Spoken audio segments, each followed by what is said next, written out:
Buenas tardes,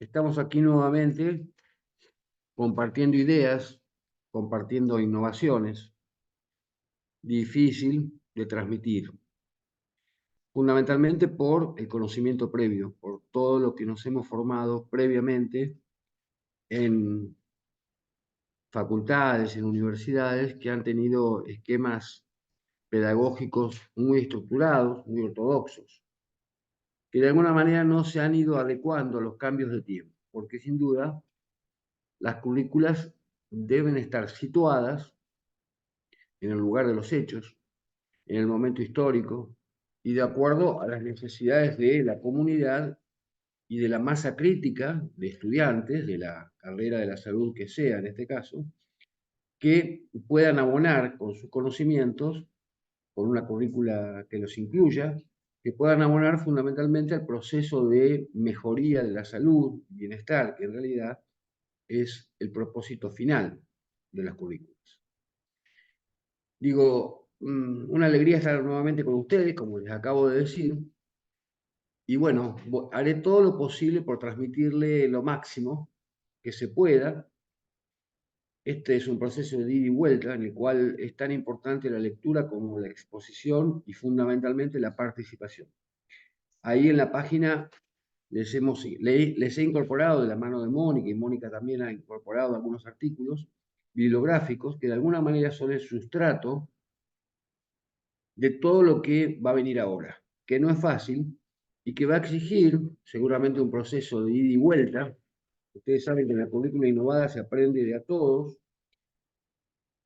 se construye de a todos y cada uno después individualmente mejora la comprensión y la crítica de lo que está recibiendo. Así que me parece bueno esto de ida y vuelta. Van a ver que algunos conceptos se van a repetir por esto de la elipsis o la reverberancia en los conocimientos para que se vayan sedimentando.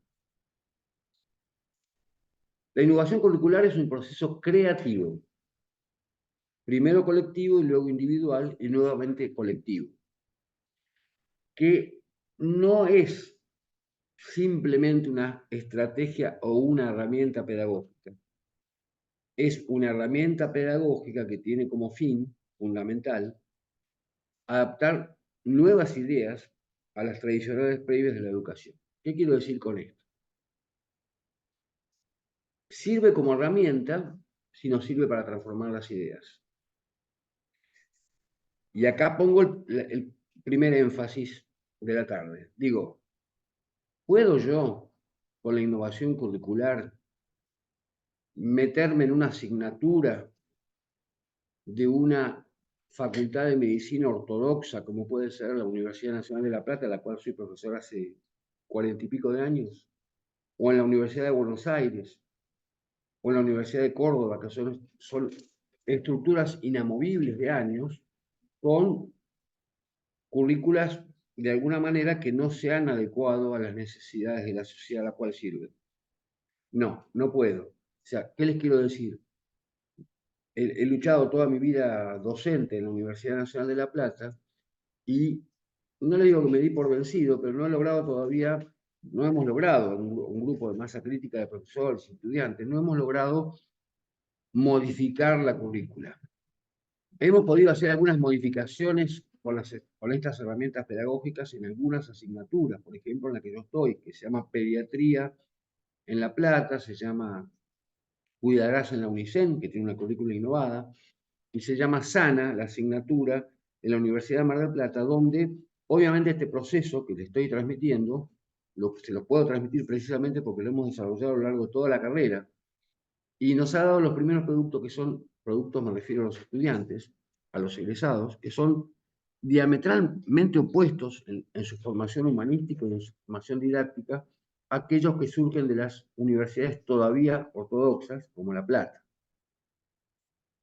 La enfermedad y la salud. La enfermedad ortodoxa, la salud en la currícula innovada. La PS, la prevención, la promoción en las currículas innovadas, y la enfermedad y la reparación y la rehabilitación en las currículas ortodoxas. Digo, cuando hablamos de innovación, no hablamos solo de los recursos pedagógicos, estamos hablando fundamentalmente de una mirada crítica y una construcción. O sea, estas herramientas, y esto es lo que les estoy intentando decir, estas herramientas a ustedes les van a servir como herramientas de construcción de un nuevo paradigma, quizá de una nueva currícula. Ojalá que de este curso inicial de sensibilización surja la necesidad de operar directamente sobre la currícula que ustedes tienen vigente. Pero no confundamos, porque aplicar estas herramientas pedagógicas en una currícula ortodoxa, inmóvil, estructurada, no afecta, no cambia para nada el verdadero sentido de la currícula, que es un real contrato, un contrato social entre la facultad y el estudiante. No lo afecta y el producto sigue siendo exactamente el mismo, aunque podamos implementar algún cambio mínimo en alguna de las asignaturas de toda la carrera. Creo haber sido claro hasta ahí. La próxima, por favor. Después vamos a ir estructurando.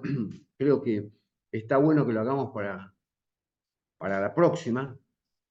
Que ustedes, a partir de esta escucha y de la lectura del material que le hemos acercado, empiecen a plantearse todas las inquietudes y todas las dudas que iremos de alguna manera recuperando a lo largo de lo que nos queda de este programa de sensibilización inicial. En lo que se refiere a la ciencia de la salud, la medicina hegemónica desde siempre, desde Atenas en adelante, fue siempre un problema de 4 o 5 eruditos de cada una de las sociedades en las cuales estamos hablando. En la antigüedad, ahí ven un cuadro que se llama La lección de anatomía, de Rembrandt, Renacimiento europeo, y ven claramente cómo está el maestro único subido a la tarima, como pasa en algunas facultades actualmente, y los alumnos que escuchan, todos pertenecientes a una determinada clase social, a diferencia de lo que pasa ahora, o lo que me pasó a mí, que accedí, digamos, desde una formación mínima en mi casa natal a la universidad. Esa es la transformación. Les decía, la lección de anatomía de Rembrandt. Fíjense, o sea, cuenta la historia que el cadáver que están viendo ahí, disecado por el gran profesor, era en realidad fue casi una foto de un robo que hubo en esa localidad y rápidamente los anatomistas y digamos, la intervención predominantemente biológica lo retrata en este cuadro que se ha hecho famoso a lo largo de siglos. En los otros ven también un núcleo muy selecto de estudiantes, con el maestro o el erudito, que es el encargado de transmitir pasivamente sus conocimientos.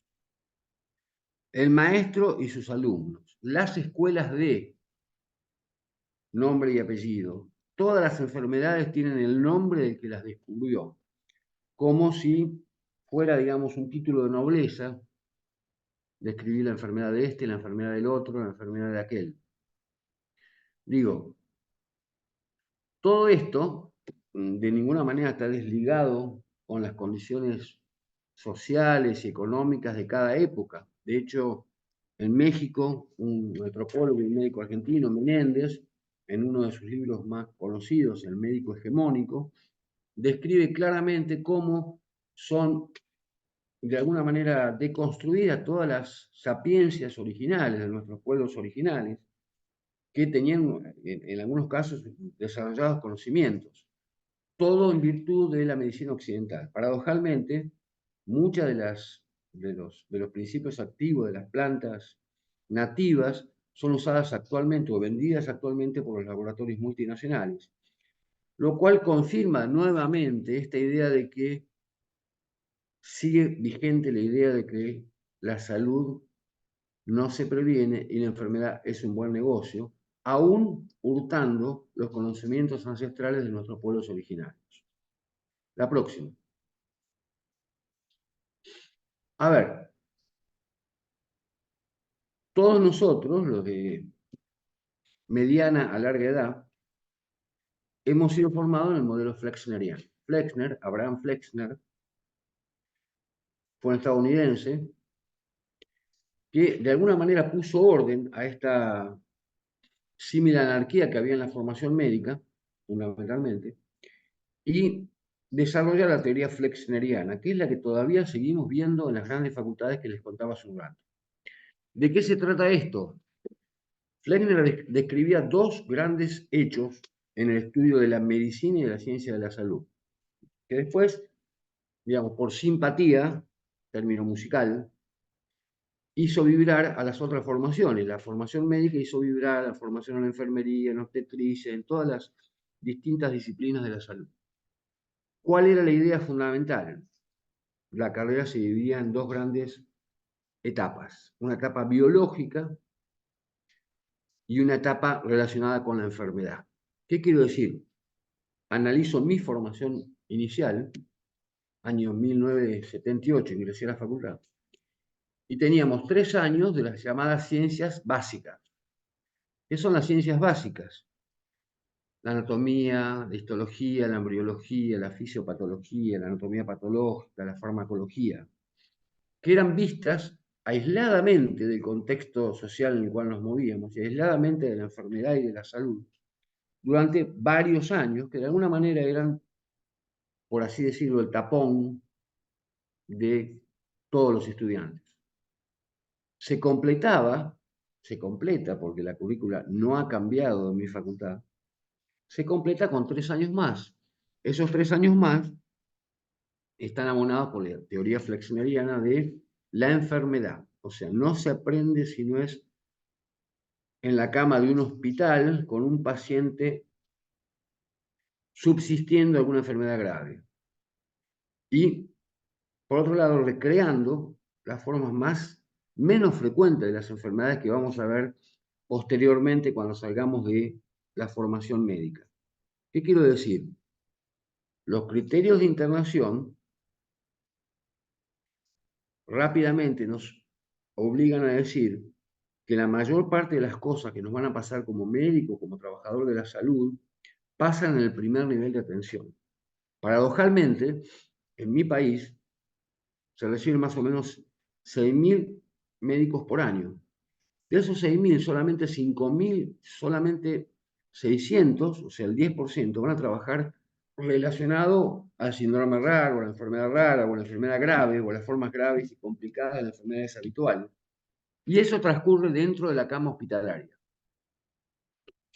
De hecho, en pediatría, ya se los dije, pero lo reitero, un gran porcentaje de las patologías que afectan a nuestros niños, las 10 primeras, tienen muy bajos niveles de internación. Las diarreas se dirimen en su casa, la deshidratación se dirimen en sus casas, las neumonías de la comunidad se dirimen en las casas. Gran parte de enfermedades virales recurrentes o las parasitosis se dirimen en la casa y en general, en este ciclo flexneriano de formación, en el modelo flexneriano de formación, las formas frecuentes no son vistas. Son vistas las neumonías complicadas, el shock meningocóxico, no la infección inicial. Son vistas las formas graves de enfermedades producidas por afecciones dermatológicas. Y realmente aquello que va a ser el control permanente en salud de nuestra población cuando seamos médicos de una comunidad, se ven prácticamente muy pocos. Tal es así que ni la normalidad se ve en algunas cursadas. O sea, nosotros conocemos un niño sano varios años después de haber tenido una formación hiperhegemónica que está basada precisamente en la enfermedad. Yo me animaría a llamar esto la cultura de la enfermedad, que no es para nada casual y que está relacionado con una serie de factores. Como lo analizamos previamente, la currícula es un constructo colectivo situado en una época, con un territorio y con una determinada organización de la sociedad en la cual se supone que abonamos por la salud. Nadie desconoce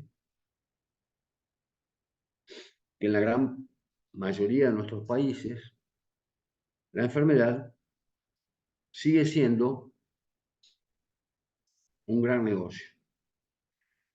¿Y por qué digo esto? Porque la mayor parte de las currículas de los grandes centros de formación tienen la impronta de la hiperespecialidad, tienen la impronta de los aparatos de máxima complejidad, tienen la impronta del enchufe, tienen la impronta del diagnóstico por imágenes y de las cirugías invasivas, porque precisamente son ellas las que generan de alguna manera mayor plusvalía en las compañías, en las aseguradoras, en las prepagas que atienden a la población. Muy pocas de ellas, algunas sí, por motivos financieros, y algunos estados por motivos humanitarios, tienen una magnífica política de promoción, prevención, asistencia, acceso a la salud para gran parte de su población. Estamos en un momento álgido en nuestro país en este momento, que ha tenido siempre una muy buena disposición sanitaria para toda su población, como también ha sido una muy buena disposición de educación pública y de universidades públicas para la mayor parte de los estudiantes que tienen una concepción inicial que está más relacionada con la salud que con la enfermedad. La currícula innovada impacta sobre esta idea y por lo tanto en nuestra sociedad está impactando sin duda sobre el buen negocio que es la enfermedad. Síntesis. No podemos de ninguna manera olvidar el espíritu de la currícula. Cuando yo hablo del espíritu de la currícula, estoy hablando de la construcción de la currícula. Digo, nosotros estamos priorizando con la innovación curricular una currícula que priorice la visión biológica sobre la visión de la enfermedad, que priorice la visión humanitaria. La medicina es una ciencia social, la pediatría es una ciencia social, que priorice la atención a las comunidades y en lo que se refiere al hecho pedagógico en sí, que priorice a los docentes y a los estudiantes que forman parte de ese proceso, en esto de no establecer niveles de poder de alguna manera. ¿Qué estoy diciendo? Y esto después se los voy a manifestar claramente en los libros que ustedes tienen como bibliografía, toda la colección Pediatría en Red, en la cual, siendo un sustrato importante para la innovación curricular, esos libros, usados en toda Latinoamérica, en la cual nosotros incluimos la figura del estudiante que escribe, la del residente recién iniciado, la de los docentes de distintos lugares, la del médico de atención primaria, la de las comunidades y de todas en un libro de medicina, de todas las disciplinas de la salud tan trascendentes o más trascendentes que la medicina en sí misma. Ustedes van a ver que en esos libros se escriben, y eso fue lo transgresor de este libro, y también su éxito y su adhesión de tanta gente, escriben antropólogos, filósofos, psicólogos, trabajadores sanitarios, promotores de salud, agentes sanitarios, obstétricos o parteros, como ustedes le dicen, escriben enfermeros, o sea, el hecho sanitario no es un hecho hegemonizado solo por la profesión médica. Forma parte, por eso me he animado a estar con ustedes en este curso de innovación curricular, forma parte de un constructo colectivo, interdisciplinario, transsectorial. Y esto parece mucha verba, parece mucho palabra, pero en realidad hace, si ustedes tuvieran la intención de empezar a construir un programa, todas estas consideraciones iniciales que yo les estoy dando forman parte, después se van a explicitar en cada una de las situaciones en las cuales van a ver a lo largo de su formación. Ya no los libros con índices por aparatos, ya no los libros con índices por fisiopatología, sino el problema real, aquel que abordamos todos y cada uno de nuestros días en cada una de las situaciones que nos van a ver actuar como ciudadanos y como defensores del derecho a la salud de toda nuestra población. La próxima. A este modelo flaqueneriano estamos oponiendo un modelo crítico. tiene antecedentes, varios antecedentes diversos de acuerdo a las geografías. Yo les diría que, vuelvo a repetirlo, ya lo dije, pero no abunda. En la década del 60-70, José Venturelli, un chileno exiliado en Canadá, empieza con el aprendizaje basado en problemas, reconoce al paciente con nombre y apellido, prioriza el hecho clínico, tan perdido en la época de las hiperespecialidades por esto de la importancia de la industria, prioriza el razonamiento crítico delante de cada paciente, prioriza que a pesar de que la enfermedad es la misma, puede variar su forma de presentación de acuerdo a las características del huésped, prioriza el hecho colectivo y analiza la enfermedad o la pérdida de la salud o el bienestar como un hecho social, un hecho económico, un hecho relacionado con el desarrollo social de cada país, con la equidad en cada país, con sus parámetros o con sus índices de Gini de desarrollo social, con las posibilidades de cultura de esas poblaciones y con las posibilidades, digamos, de medio ambiente y de habitación y de alimentación adecuada. Todo eso lo compacta en un libro que se llama La Nueva Educación Médica, que surge desde Canadá, con un gran desarrollo de la medicina comunitaria en esa época. Ahora, quizás en un periodo de crisis, en Canadá, digo, pero que de alguna manera impacta sobre las currículas de los lugares más jerarquizados de formación médica en el mundo. Tal es así que este programa es adoptado por Harvard en esa época.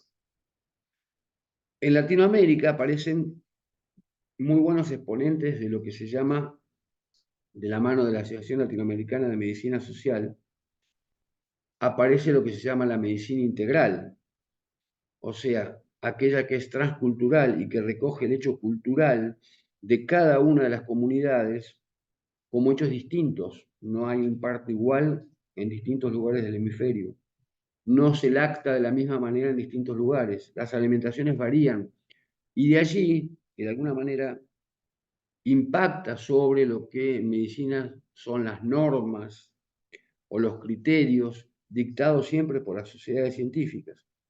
Porque hay normas que están a veces muy relacionadas con la predominancia de algunos intereses sobre las currículas. ¿Qué quiero decir con esto? Si ustedes, y creo que lo han logrado, no sé realmente si vinieron o no a La Plata, porque yo estoy con alguna otra problemática, si han entrado a la Facultad de Medicina de La Plata, creo que algunos lo han hecho, van a ver que en algunos de sus salones, lo mismo en la UBA, hay sponsors que están relacionados con la medicina privada. Eso se traduce sin duda en las currículas. No puedo, si no, nadie me puede explicar por qué en mi facultad del origen, pediatría se cursan 2 meses en total, obviando las adolescencias, obviando los neonatos, obviando los seguimientos, y radiología o medicinas más intervencionistas se cursan al mismo tiempo. Digo, a ver, la impronta económica sin duda está determinada por eso. Nadie me puede, o sea, yo lo puedo explicar, pero nadie me puede explicar por qué las grandes facultades que tienen grandes cantidades de alumnos con currículas ortodoxas no sacan literalmente, no, sus alumnos no eligen al terminar la carrera las 4 o 5 especialidades básicas que requiere la mayor parte de nuestra comunidad. Eligen las hiperespecializaciones. Y eso es el imprinting. O sea, eso está impreso por la currícula. Si hay algún lugar donde uno puede modificar la masa crítica y formar un recurso humano apto para atender a la comunidad a la cual va a servir toda su vida, es precisamente en el pregrado. Terminada la carrera, ingresando a las residencias que son todas intramurales, sin duda el producto final va a ser el de la hiperespecialización.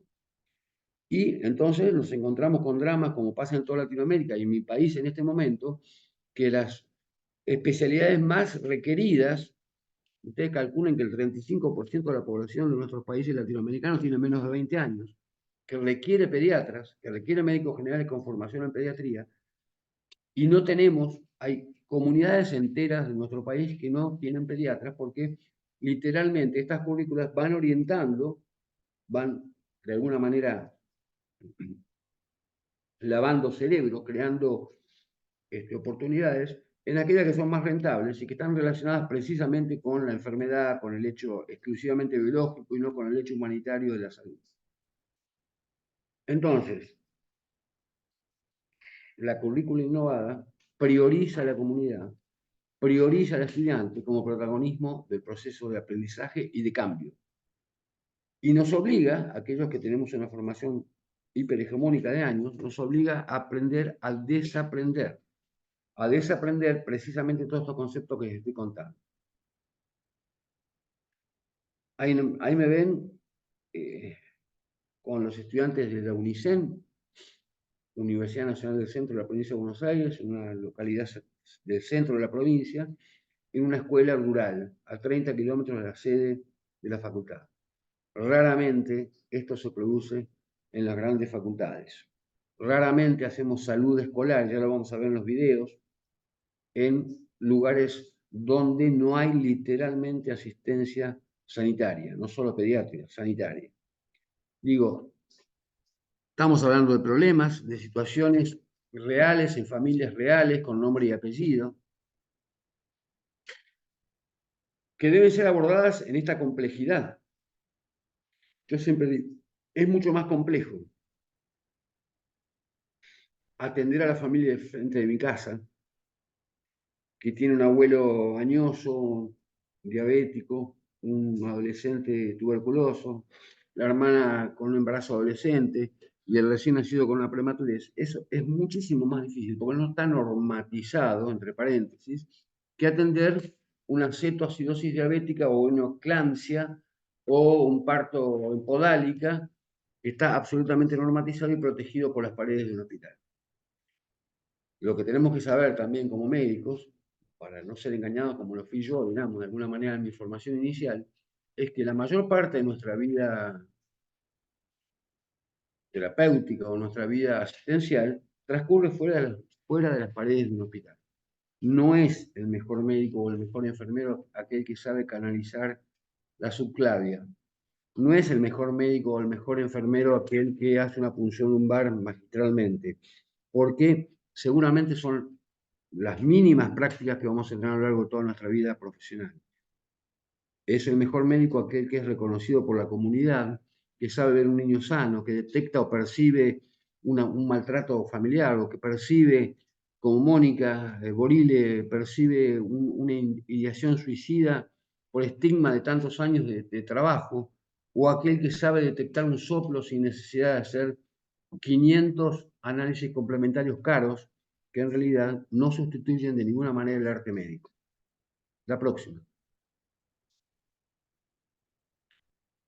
Espero que me vayan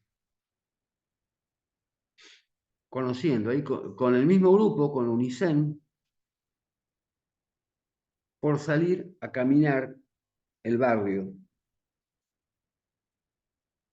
Y eso significa tocar la puerta de la casa, hablar con la gente, conocer la composición social de esa casa, detectar cuál puede estar en riesgo, el lactante, el adolescente, detectar las características habitacionales, detectar los factores de riesgo, detectar el medio ambiente, la presencia o no de roedores, la presencia o no de glifosato, la presencia o no de tóxicos en el agua, la presencia o no de agua potable y cloacas, la presencia o no de una habitación que evite el hacinamiento, etc.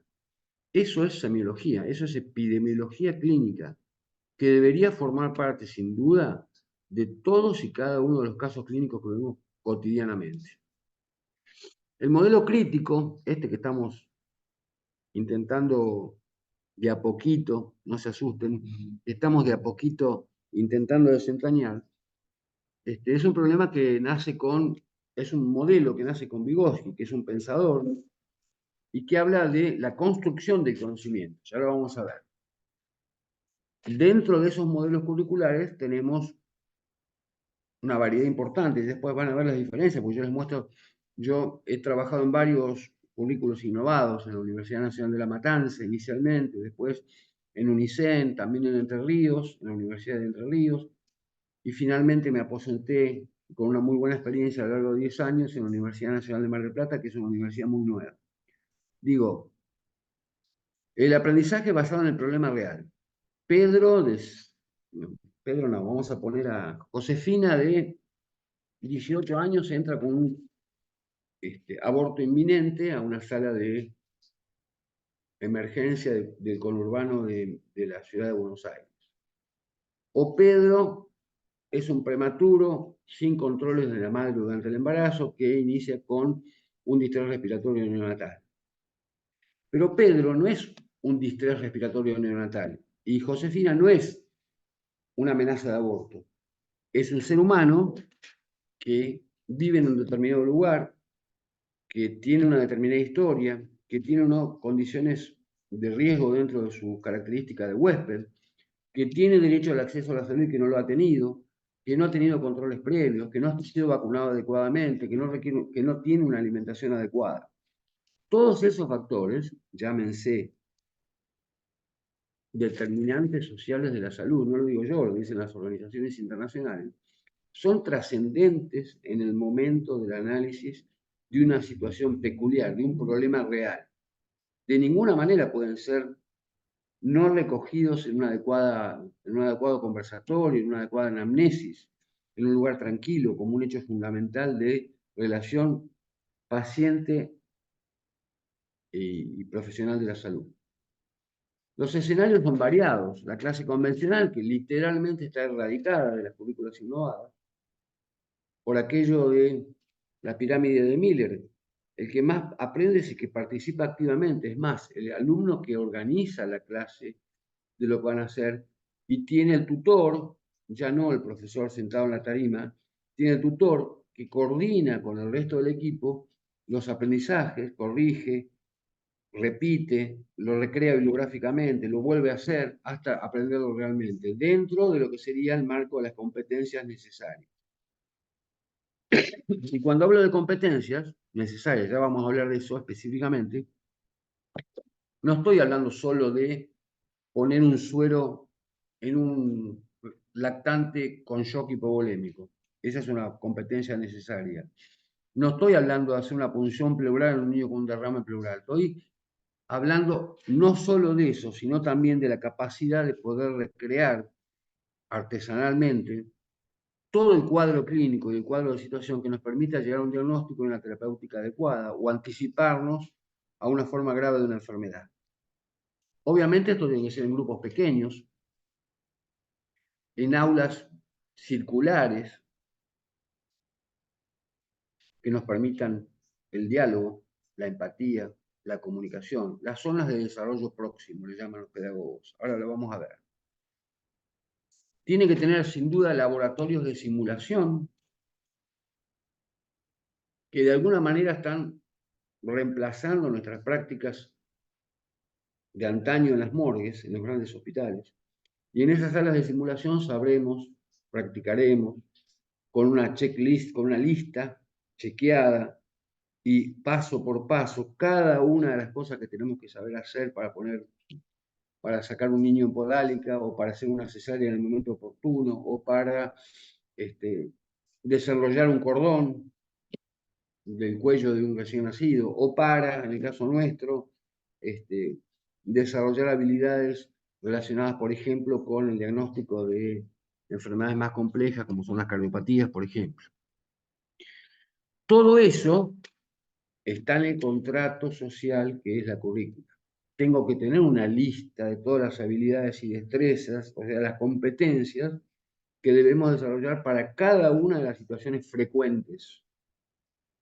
Digo, quizás en el pregrado, o sea, en las facultades, no es necesario formar un recurso que sepa, en el caso de la pediatría, respirar a un recién nacido o que sea, o con asistencia respiratoria mecánica o una bronquiolitis, porque para eso está la hiperespecificidad. Lo que no podemos perdonar es no saber derivar oportunamente, no saber anticiparnos a la enfermedad, no saber promocionar la salud, no detectar los criterios de riesgo para evitar que se enferme, no darle la posibilidad de tener acceso a la salud. Eso forma parte de la currícula. El otro espacio, el otro escenario, los estoy invitando a que vayan pensando ya en la currícula de ustedes, son los que los pedagogos de la innovación curricular les llaman las prácticas preprofesionales. O sea, el hecho real, ¿dónde? En los centros de atención primaria, desterrando de alguna manera la idea muy establecida de los hospitales escuela. El hospital es escuela cuando nosotros enseñamos enfermedad. Debe seguir siendo escuela, sin duda.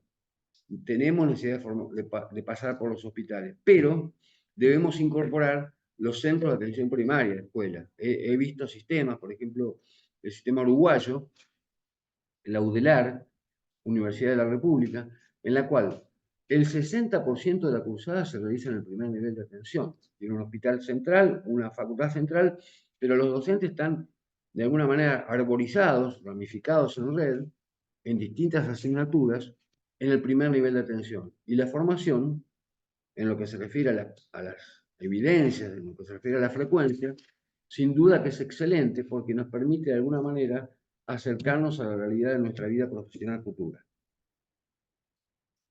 Después les voy a dar algunas cifras para que entiendan lo que les quiero decir.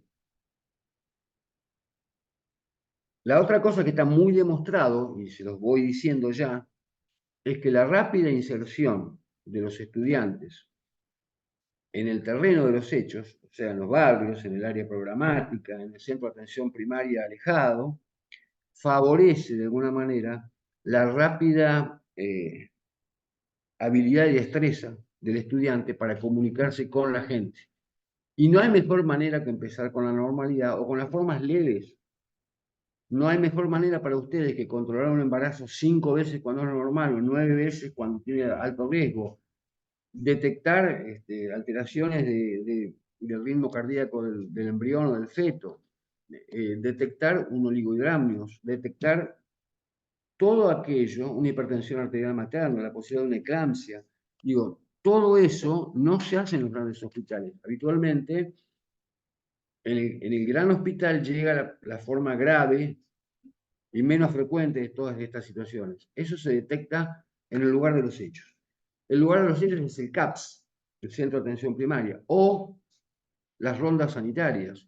Nosotros vivimos en países con territorios muy extensos y a veces no hay centros de atención primaria localizados en grandes áreas geográficas. Lo que hay sí es rondas que nos permiten de alguna manera ir buscando precisamente la enfermedad donde está.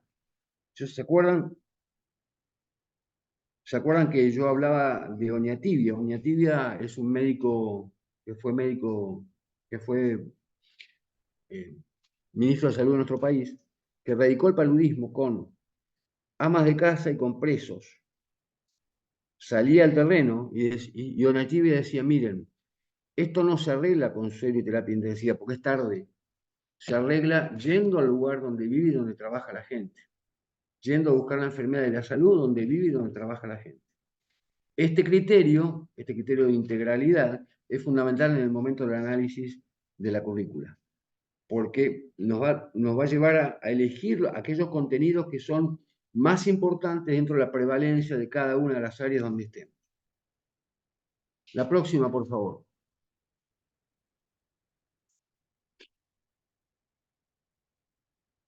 Fíjense, el primer concepto es fundamental. Esto de construir. Ahí estoy con alumnos en el patio de mi casa, que se había transformado en un centro de atención primaria, en una inundación fatal que hubo en mi ciudad natal, en mi ciudad donde vivo, que es en la ciudad de La Plata, allá por el 2013. Fuimos castigados por el decano de esa facultad porque los alumnos no tenían actividad áulica y estaba la ciudad inundada con niños con secuelas de la inundación, con enfermedades respiratorias, con heridas, con traumatismos, etc. Salimos en red a caminar por el barrio y logramos hacer en 10 días lo que esa gente no había recibido en años. la currícula hegemónica decía que los estudiantes tenían que estar escuchando en el aula la clase de la fisiopatología de una enfermedad de poca frecuencia. Esto marca claramente lo que les estoy diciendo. Y los libros de alguna manera están marcando esto. Entonces, como decía muy bien Vygotsky, año 1997, el conocimiento no es una copia de la realidad, se construye, es una construcción. Y esa construcción debe ser colectiva, debe estar incluida en el currículo, o sea, la posibilidad de la construcción. O sea, tengo un determinado problema, una enfermedad de transmisión sexual. ¿Cómo la recreo desde el punto de vista bibliográfico? Todos y cada uno buscan, todos aportan en el momento. No es una clase unidireccional en la cual agoto la luz congénita o la luz en la madre.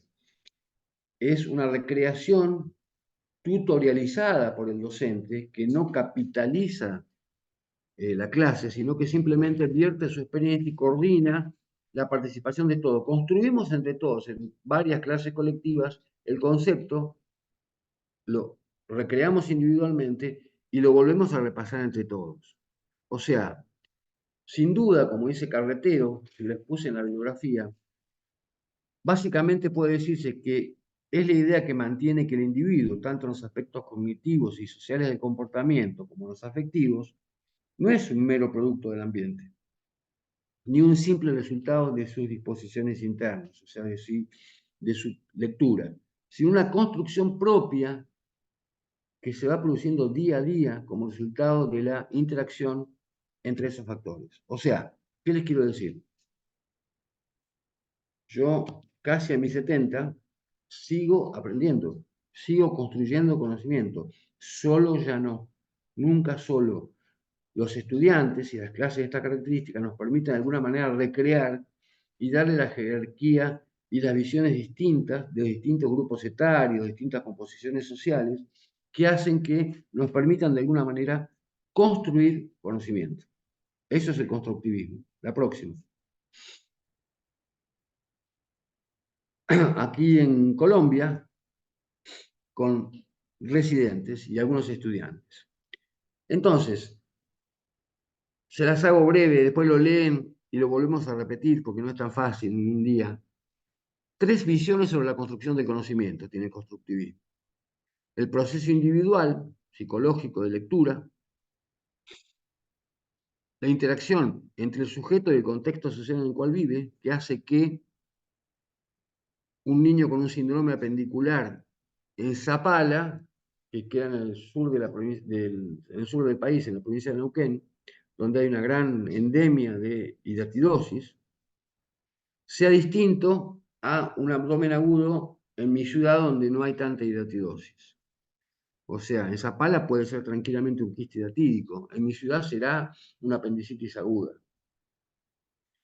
Es muy distinta la concepción de la primera impresión, el primer trabajo sobre el aborto en una comunidad indígena que en el centro de la ciudad, aquel que tiene acceso a lugares seleccionados, ¿no? Entonces, la construcción del conocimiento como resultado del contexto social. Las organizaciones internacionales, la OMS, la OPS, lo definen como los determinantes sociales de la salud. Sin duda, todos aquellos que ya después vamos a analizar y que deberían estar puestos en la anamnesis de cada uno de los pacientes que ustedes vean, y por lo tanto tienen que estar sin duda en la currícula y en la formación de los alumnos que formemos. Entonces, reitero, estas currículas, la innovación curricular, no son pasivas de ninguna manera y tampoco se limitan. El pensamiento crítico e integrado entre distintas disciplinas, a veces dice más un poeta que un médico, a veces un pintor detecta las condiciones sociales mejor que aquel que tiene que tomar la decisión política de hacerlo. Eso nos permite entonces construcción de conocimientos más que de saberes, más que transmisión de saberes. O sea, construimos activamente conocimiento día a día y vamos desaprendiendo aquello que va cambiando. En medicina, en 5 años, en salud, en 5 años, estamos desactualizados si no tenemos una educación permanente como la que estamos haciendo ahora. Entonces, construcción de conocimientos más que transmisión pasiva de saberes. Ergo, las clases unidireccionales con diapositivas en inglés y artículos de revistas extranjeras son muy poco productivas en el momento de la construcción de saberes y en el perfeccionamiento de las prácticas, habilidades y destrezas que vamos a verter sobre nuestra gente. La próxima. Y ya para ir terminando, no lo quiero confundir demasiado, voy despacito. Ya lo vamos a ver después, en la próxima. Es largo este, no lo quiero confundir. Quiero que lo lean primero y después volvemos sobre el tema. Y de vuelta, construimos entre todos. Digo, cambios conceptuales y el aprendizaje significativo. Estos son renglones, títulos de lo que viene después. Ya les voy a explicar qué significa cada uno de esos. La real motivación como un hecho humano. La medicina es fundamentalmente humana, la búsqueda de los derechos humanos, la búsqueda de la comunidad como sujeto de derecho. Los conocimientos previos, tan difíciles en aquellos que fuimos formados, tan difíciles de erradicar en aquellos que fuimos formados en una estructura ortodoxa. Las zonas de desarrollo próximo, que es un dicho, digamos, una frase de los pedagogos, pero en realidad es la empatía, la necesidad de acercarse a grupos o a colectivos que estén en la misma idea, o sea, es el alumnado, es las distintas carreras de salud que se juntan para sacar ideas conjuntas. El trabajo en equipo, obviamente. No hay, la mejor forma de aprender está comprobado por los mejores pedagogos del mundo. La mejor forma de aprender es en equipo, aunque resulte tan difícil, aunque hagamos, que trabaje uno, digamos, aunque la realidad sabemos es que en los equipos trabaja uno o dos, el resto mira para otro lado, pero la construcción en equipo es lo ideal y el resumen de lo individual con la vuelta al equipo es fundamental. Y obviamente este concepto entonces de la construcción social del aprendizaje. Ahí estamos con estudiantes en Barranquilla,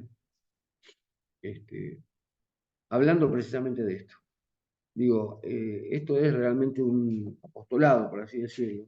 La verdad es que los libros Pediatría en Red han ayudado muchísimo porque han sido el sustrato, digamos, de difusión, literalmente en toda Latinoamérica y en cientos de universidades, de esta nueva concepción de la currícula innovada.